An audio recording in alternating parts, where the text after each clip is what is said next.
유럽대항전 전대회 우승, 첼시가 최초로 달성했습니다. 2024-25 UEFA 컨퍼런스 리그 결승, 레알 베티스와 첼시의 경기가 첼시의 승리로 끝나며 유럽대항전 전대회 우승이라는 최초의 기록을 달성했습니다. 이번 경기는 베티스가 전반전 첼시를 완전히 밀어붙였고 선제 득점까지 해내며 베티스 쪽으로 승기가 기울었으나 무슨 이유에서인지 후반전 첼시에게 완전히 밀리며 결국 첼시의 승리로 끝난 경기였는데요. 첼시의 전술 변경보다는 베티스의 자멸에 가까웠던 경기, 어떤 전술이 숨어 있었는지 살펴보겠습니다.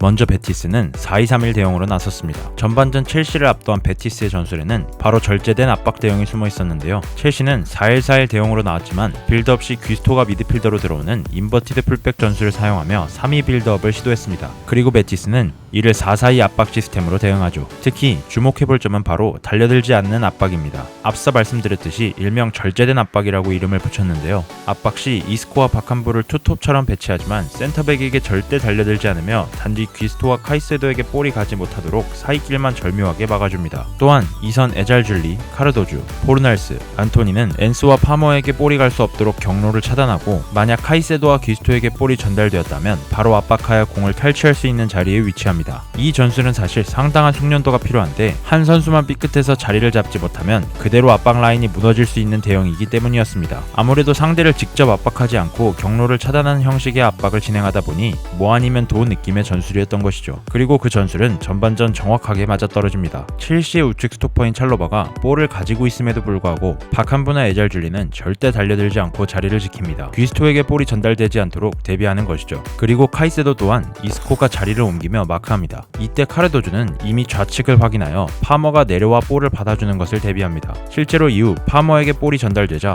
바로 카르도주가 이동하여 파머의 전진을 지연시키죠. 만약 첼시가 조금 더 높은 곳으로 전진하면 어떻게 될까요? 역시 찰로바가 볼을 잡은 상황에서 이스코와 바칸부는 센터백에게 달려들지 않은 채 자리를 지키고 이선 4명 또한 메잘라론을 맡은 파머와 엔서에게 볼이 가지 못하도록 위치함과 동시에 카이세도와 기스토에게 언제든지 달려들 수 있는 자리에 위치합니다. 이때 주목해봐야 할 것이 에잘줄리의 위치인데 반대쪽 윙어인 안토니에 비해 상당히 내려와 있는 모습이죠. 아마도 이는 우측 중심이던 첼시의 공격과 파머의 존재에 대비한 것으로 보입니다. 이처럼 베티스가 자리를 지키며 첼시의 빌드업을 어렵게 만들자 어쩔 수 없이 파머가 아래로 내려오며 볼을 받아주기 시작합니다. 전반전에도 파머는 여러 차례 탈압박 후 전개를 보여주는 등 클래스를 증명했지만 이것이 효과적인 장면으로 이어지지는 못했죠. 이처럼 파머가 내려와서 볼을 받아주었지만 이미 패스 경로는 모두 차단되었고 달려들지 않는 수비를 상대로 돌파를 해내기는 쉽지 않은 일이죠. 지금 이 장면을 잘 기억하셔야 합니다. 후반전 어떻게 바뀔지 지켜봐야 하거든요. 이 밖에도 이스코의 패스앤무브나 베티스 선수들의 자유로운 스위칭 플레이가 전반전 베티스의 경기력에 그대로 드러나며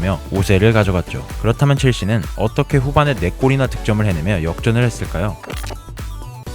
첼시는 후반 시작과 동시에 귀스토를 빼고 리스 제임스를 투입합니다. 큰 전술 변화가 있었던 것은 아니고 단지 같은 자리에 다른 선수를 투입한 것이었죠. 하지만 이는 결과적으로 첼시에게 역전을 가져다주는 교체 카드가 됩니다. 제임스는 3위 빌드업의 인버티드 풀백 역할을 맡았지만 단지 중앙에만 국한되는 것이 아니라 보다 폭넓게 측면으로도 움직여주며 베티스의 압박 라인 사이 공간을 열어주기 위해 노력합니다. 제임스가 측면으로 빠지니 더 좋은 각에서 패스를 할 수 있게 되었고 이는 메잘라로를 맡은 파머가 보다 앞에서 자유롭게 볼을 잡을 수 있도록 해주었죠. 이처럼 제임스가 중앙이 아닌 우측 풀백 자리에서 볼을 잡자 베티스의 헤수스가 딸려 나오게 되었고 파머는 우측으로 빠지며 보다 자유로운 상태가 됩니다. 아까 장면에서는 2명에게 압박을 받았다면 이번 장면에서는 1명에게 압박을 받게 되는 보다 자유로운 상황이 된 거죠. 이와 같은 상황은 후반 중반부터 계속 이어지며 점점 베티스의 압박 라인이 벌어지기 시작합니다. 또한 베티스가 전반전에 보다 위에서 압박 라인을 구축했다면 후반전에는 살짝 라인을 내려 첼시의 후방 빌드업이 하프라인까지는 전진할 수 있도록 허용합니다. 이 또한 파머가 보다 높은 위치에서 볼을 잡을 수 있는 빌미를 제공하게 된 것이죠. 파머가 미친 폼을 보여주며 이득점에 관여하고 마음이 급해진 베티스는 다시 라인을 올려 압박하기 시작합니다. 또한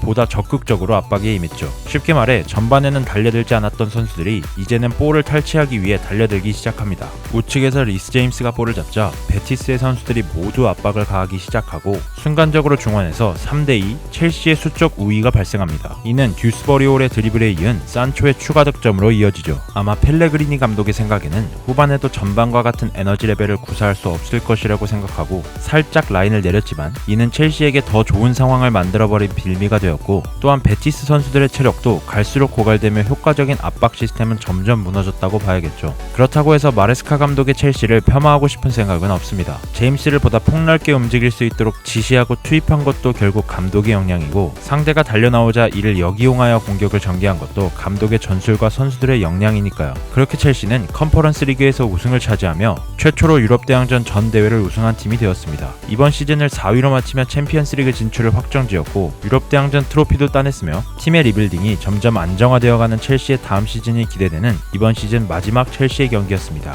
시청해주셔서 감사합니다.